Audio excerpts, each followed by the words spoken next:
Hello friends, welcome to history Holi. इस video में हम देखेंगे चार्टर एक्ट 1813 के बारे में। ठीक है, इसके पहले के वीडियोस में हम regulating act, Pitt's India act और चार्टर एक्ट, एक और जो चार्टर एक्ट आया था, ठीक है, उसके बारे में हम डिटेल से कवर कर चुके हैं। ठीक है, इस वीडियो में हम 1813 के चार्टर एक्ट के बारे में देखेंगे। तो रेगुलेटिंग, इसको देखने से पहले अच्छा होगा अगर आप रेगुलेटिंग एक्ट जो कि 1773 में आया था, Pitt's India act 1784 and charter act 1793 वाला आप कंप्लीट कर लें। ठीक है, जिससे आपको ये एक्ट, चार्टर एक्ट 1813 बहुत ही अच्छे से समझ में आए, जिसका लिंक, इन सभी वीडियोस का लिंक डिस्क्रिप्शन बॉक्स में है। आप वहां से जाके इन वीडियोस को देख सकते हैं। ठीक है, और अगर अभी तक आप लोगों ने चैनल को सब्सक्राइब नहीं किया है तो प्लीज़ चैनल को सब्सक्राइब कर दें। अब बढ़ते हैं इस वीडियो में आगे। सबसे पहले हम देखते हैं background of the charter act, यानी कि चार्टर एक्ट आया क्यों। ठीक है, इसके पहले भी एक चार्टर एक्ट आ चुका था 1793 वाला, तो अब फिर से चार्टर एक्ट ले आने की क्या ज़रूरत पड़ी। ठीक है, सबसे पहले बैकग्राउंड देखते हैं। This act asserted the crowns sovereignty over the British position in India.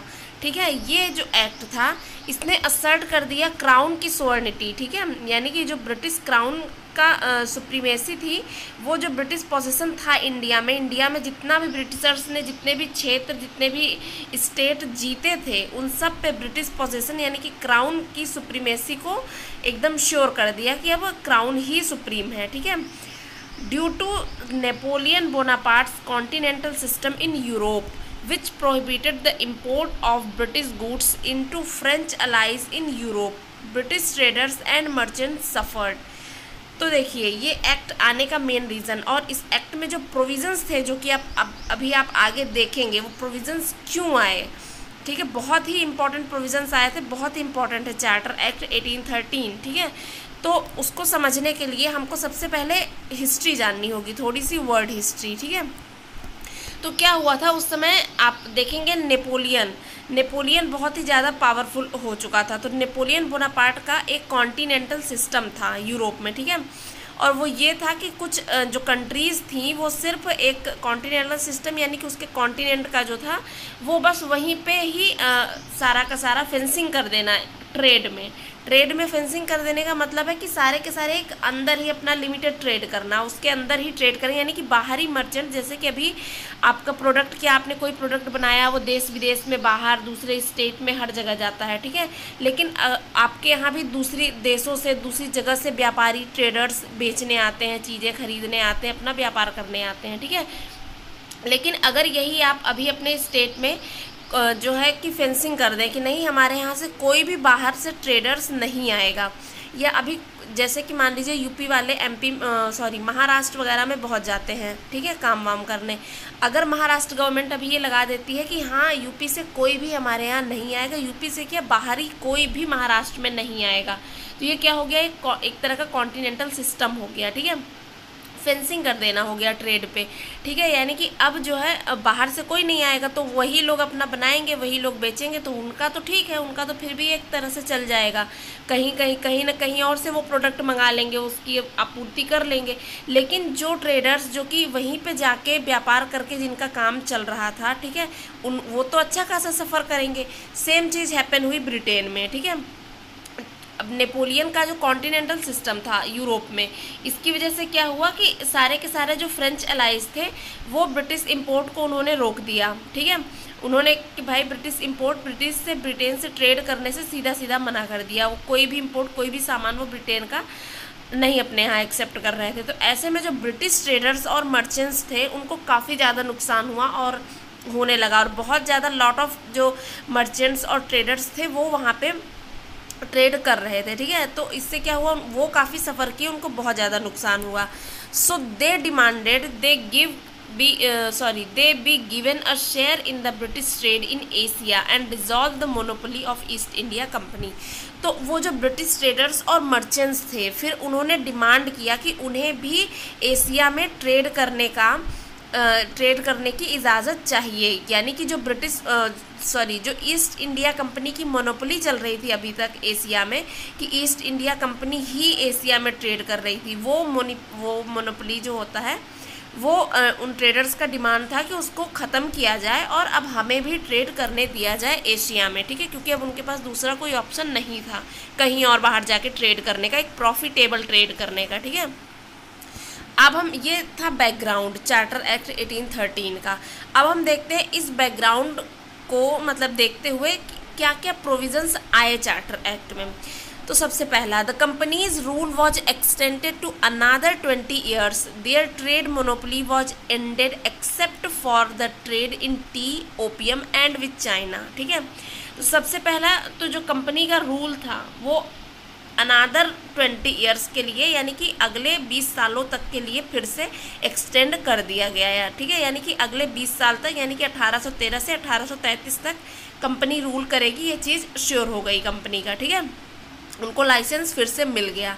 And the trade monopoly was ended except for trade in T, और जो ट्रेड मोनोपोली थी, ठीक है, कि ईस्ट इंडिया कंपनी ही एशिया में ट्रेड करेगी, ये जो ट्रेड मोनोपोली थी वो ख़त्म कर दी गई। यानी कि अब बाकी के जो ब्रिटिश मर्चेंट्स थे, ट्रेडर्स थे, वो भी इंडिया में आके ट्रेड कर सकते हैं, ठीक है। लेकिन क्योंकि ईस्ट इंडिया कंपनी ने बहुत हायर रेट पे डिविडेंड देना, ये सब देना, बहुत सारा इसका मतलब कि इसने ब्रिटिश से काफ़ी कर्ज वर्ज भी लिया था, तो काफ़ी सारा इसको पे करना था। तो ईस्ट इंडिया कंपनी ने भी ब्रिटिश क्राउन से कहा कि अगर ऐसा कर दिया जाएगा, सारे ट्रेडर्स, सारे मर्चेंट्स आ जाएंगे, तो फिर हमारे जब कुछ मतलब मोनोपोली या कुछ ऐसा खास रहेगा नहीं, तो फिर हमने जो इतना डिविडेंड देने का वादा किया है, हमको जो इतना कर्ज चुकाना है आपका, ये सब इतना पैसे देने हैं, ये सब तो हम वो कहाँ से करेंगे। तो उसके लिए ब्रिटिश क्राउन ने क्या किया कि ठीक है, जो चाय में ट्रेड है, जो ओपियम में है और चाइना के साथ, ये 3 में मोनोपोली अभी भी रखी गई। यानी कि इन 3 चीज़ों में अभी भी ईस्ट इंडिया कंपनी ही ट्रेड करेगी। कोई दूसरा ट्रेडर, कोई दूसरा व्यापारी ना ही चाय का व्यापार कर सकता है, ना ही ओपियम का व्यापार कर सकता है, और ना ही वो चाइना से किसी भी तरीके का व्यापार कर सकता है, ठीक है। ये तीनों में अभी भी ईस्ट इंडिया कंपनी की मोनोपोली बनाए रखी गई थी, ठीक है। And next, the act gave more powers for the courts in India over European British subjects, ठीक है। और चार्टर एक्ट ने क्या किया, वो जो कोर्ट्स थे, सुप्रीम कोर्ट, उसको और भी ज़्यादा पावर दिया, ठीक है। जो यूरोपियन ब्रिटिश सब्जेक्ट्स थे, जो भी इनका नियम था, जो भी मतलब कि इससे रिलेटेड जो केसेस थे यूरोपियन ब्रिटिश से, ठीक है, उन पे जो है और भी ज़्यादा कोर्ट को, सुप्रीम कोर्ट को और भी ज़्यादा पावर दिया, और भी ज़्यादा उसको पावरफुल बना दिया। The companies dividend was fixed at 10.5%, और जो कंपनी का डिविडेंड था वो 10.5% फिक्स कर दिया गया कि इससे ज़्यादा आप डिविडेंड नहीं दे सकते हैं। And next, another important feature of this act was to grant permission to the missionaries to come to India and engage in religious proselytization.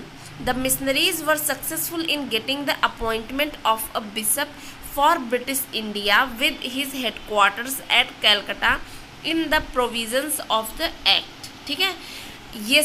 ये भी एक बहुत इम्पॉर्टेंट, अब भाई चूँकि ट्रेडर्स, मर्चेंट्स सब इधर की तरफ आ गए थे, एशिया की तरफ मूव कर रहे थे, ठीक है, नेपोलियन के कॉन्टिनेंटल सिस्टम की वजह से।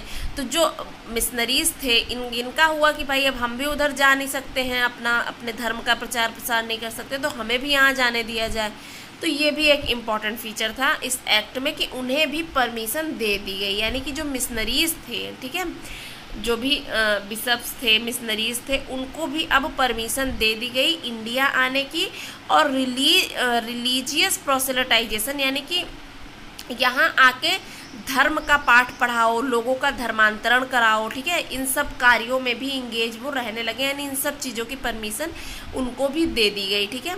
आप देखेंगे उसके पहले तो यहाँ क्रिश्चियन इतने होते नहीं थे, जब ये लोग आए उसके बाद फिर इन लोगों ने अपना धीरे धीरे लोगों को मतलब लालच दे के पैसे का किया, ठीक है, आप अपना रिलीजन चेंज कर लीजिए तो हम आपको मतलब नौकरी देंगे, पैसे देंगे, और जो भी था उनका, ठीक है। तो इस बेसिस पे उन्होंने काफ़ी सारे धर्मांतरण कराने स्टार्ट किए। तो इस चीज़ की परमिशन भी इस एक्ट से मिली थी मिशनरीज़ के आने की, ठीक है।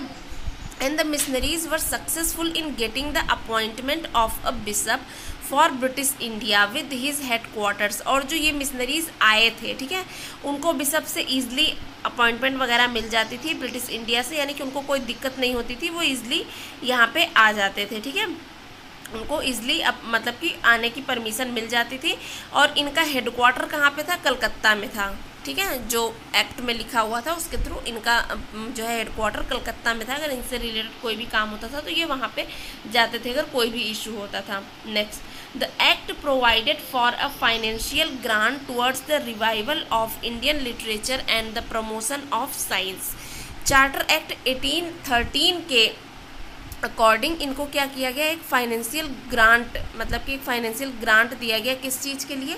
जो इंडियन लिटरेचर थी उसको और भी ज़्यादा प्रमोट करने के लिए, यानी कि काफ़ी जो दब गई थी 100 सालों में, उसको और भी ज़्यादा उसका रिवाइवल करने की, यानी कि उसका फिर से पुनर्जागरण, यानी कि उसको और ज़्यादा रिवाइव करने की, फिर से उसको जिंदा करने की। एंड प्रमोशन ऑफ साइंस, और साइंस में चूँकि इंडिया उस वक्त काफ़ी पीछे जा चुका था, तो साइंस के प्रमोशन के लिए भी, यानी साइंस को भी प्रमोट करने के लिए एक फाइनेंशियल ग्रांट दिया गया इस एक्ट के थ्रू।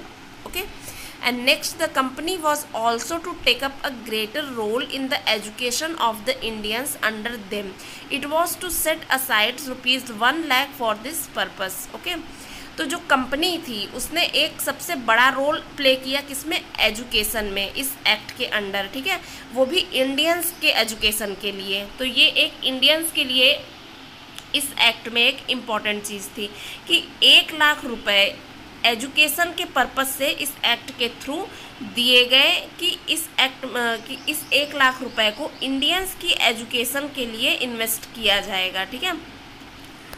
ये एक कंपनी का, मतलब कि इस एक्ट का, द चार्टर एक्ट ऑफ 1813 का एक इम्पॉर्टेंट आप बोल सकते हैं, जो कि इंडियंस के लिए कुछ था। इसके अलावा तो जो था, मतलब कि ट्रेड का अगर परमिशन देना, मिशनरीज़ का परमिशन देना, ये सारी चीज़ें तो normally British east India company या ब्रिटिश जो ट्रेडर्स थे उन्हीं के फ़ायदे की चीज़ें थी, ठीक है। लेकिन ये एक चीज़, 2 चीज़ जो थी, और promotion of science and revival of literature, ये चीज़ें क्या थी? इंडियंस से रिलेटेड थी और इंडियंस के लिए की गई इस एक्ट के थ्रू।